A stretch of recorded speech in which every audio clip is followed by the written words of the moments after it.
Why is there so much talk around the Spyderco Para 3 Lightweight? I've heard just countless discussions on this knife and recommendations of this knife.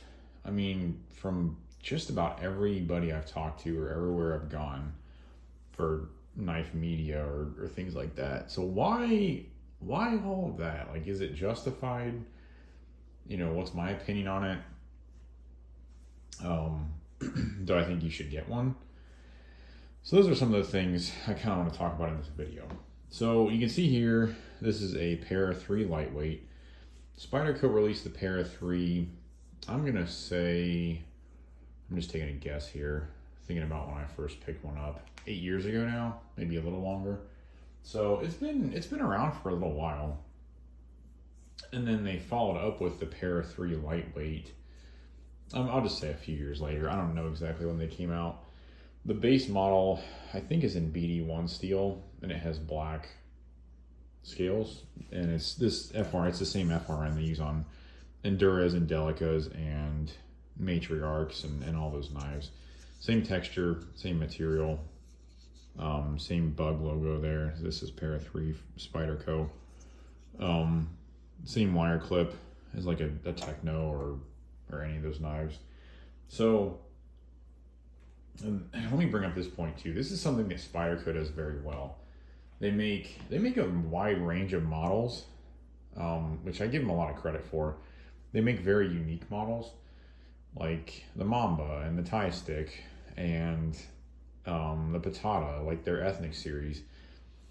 But there are certain models that are kind of like their bread and butter, and those ones, they really do a nice job of taking all of the qualities of their whole product line and sort of putting the best ones into those models. So like the PM2 has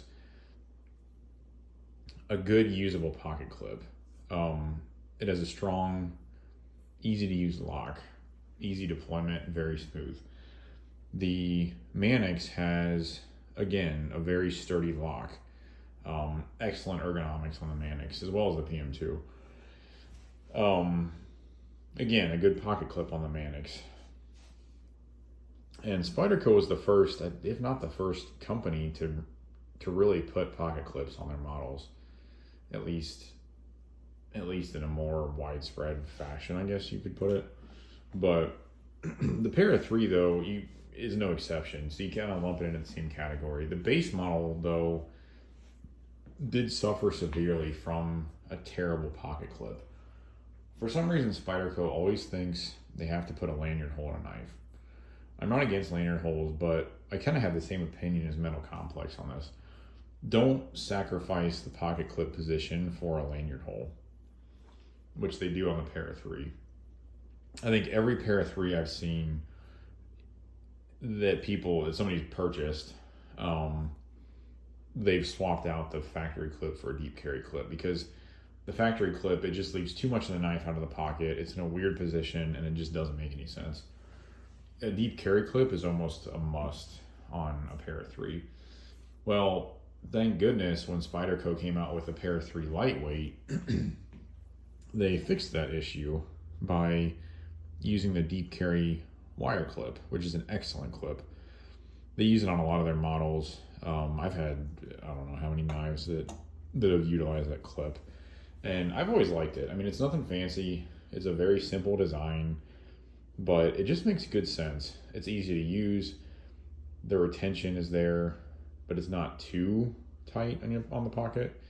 So I think the wire clip is one of the best in the industry, and it's easy to replace if you lose it. And it also doesn't show marks nearly as readily as a lot of other clips. There's just not as much surface area there, and it's not painted or anything like that. So yeah, so when they released the Para 3, I think that's some of the reason why it became so popular. It has a great clip. It's very lightweight. It has the same compression lock that the regular Para 3 G10 has. The same smooth action. So, I can see why it was so popular. The one thing that's kind of funny about the Para 3 that or lightweight, that I don't think the Para 3 shares with it, is it only has one washer. So this one I actually tore down because I forced a patina on the blade. You can kind of see there a couple of the marks. I don't know if the camera will pick up. Yeah, you can see a little bit of the blue, and you can definitely see it down here. It's very apparent. But I tore this down to force that patina, and I found there was only one washer around the pivot. And at first I thought it was maybe Spyderco had missed one, or maybe the guy I had bought it from had taken it down and just forgot to put one of the washers back in. No, come to find out, that's the way they come from the factory. It's, you know, it's very smooth. The lockup is nice and tight. There's nothing functionally wrong with this. It's just different in that way. And then if you look at the centering, I tried everything I could and I just could not get this centered. And I've heard that that's not so uncommon with these Para 3 lightweights because of that single washer setup. So that's something to consider, I guess, with these. If the centering has to be perfectly in the center for you, then I wouldn't recommend one of these. It's going to be very difficult to get it centered and at the same time maintain the smooth action that you like with the Para 3 or like a PM2.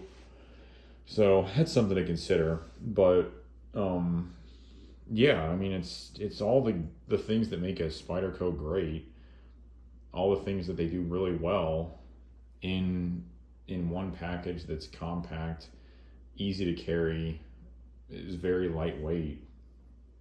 And those are some of the reasons why I think the Para 3 is so popular.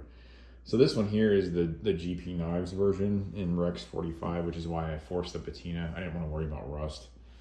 And it's kind of cool because you can see where I put the nail polish on the blade there. It's sort of jagged. And there a little bit. But yeah, these things come in a ton of varieties now too. So since I've had it, I mean, I've been glad that I do own it. It is very easy to carry and it cuts really well. The action, as you've seen on camera, is really, really nice. I mean, you can Spidey flick it very easily, close it with one hand very easily. It's just a really good knife.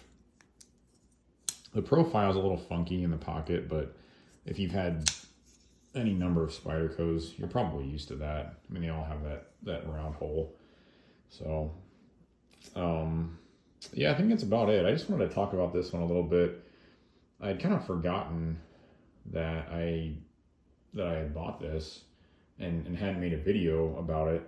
So, yeah, I just wanted to do that, and I'll probably make a separate one sort of talking about the patina process a little bit more in case you guys are interested in that. It was pretty straightforward, but it's very advantageous to do that because it helps protect the blade from rust for steels that are not stainless. So yeah, I'll make a separate video to talk about that a little bit more. But so anyway, if you guys have any comments or questions, drop them below. Please leave a like if you enjoyed the video and subscribe to my channel. Also check me out on Instagram at JKKnifelife. It'll be in the description as well. And have a good rest of the week, and we'll talk to you all in the next one. See ya.